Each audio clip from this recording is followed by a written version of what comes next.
It may surprise you to learn that the fastest growing church in the world is in Iran. Yet that's the assessment of those who have seen and heard the remarkable story of millions turning away from the Iranian regime's Shiite Islam and turning toward Jesus Christ. We've hidden the identity of the believers in this story, many of whom are Iranian Christians in another country. Here's CBN News Middle East Bureau Chief Chris Mitchell. The image Iran presents to the world is large demonstrations with shouts of death to America and death to Israel.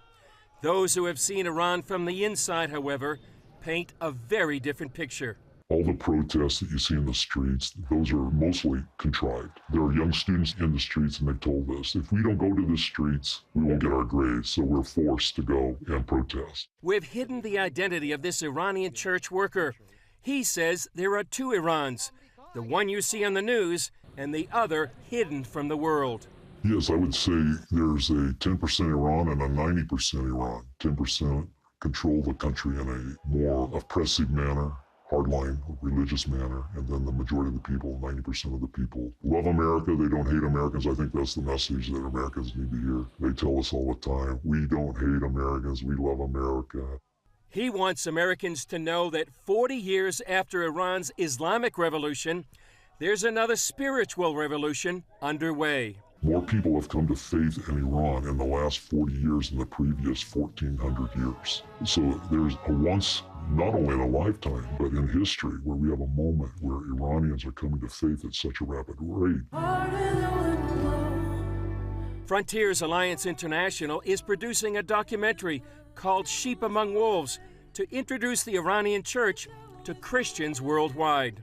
It's the fastest growing church in the world that owns no buildings, has no 501c3s, that owns no property, that has no bank accounts, that has no centralized leadership, that has no denominational leanings, and yet it's multiplying like crazy. What the Lord is doing there is staggering. And that results in intense persecution that Thomas says leads Iranian believers to seek prayer, but not in a way you may think. Typically the way we pray is, we expect that they want us to pray for the persecution to end. And they say, no, don't do that. Persecution is growing the church. When the persecution stops, the growth stops. What we want is for the gospel to spread far and wide and deep in Iran.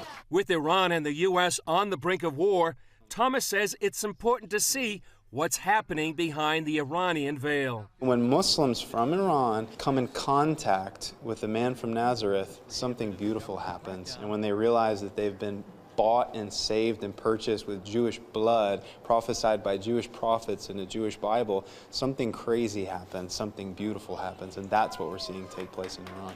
Thomas believes one day the world may wake up to find Iran's church growth in the 21st century rivaling that of China and Korea in the last century.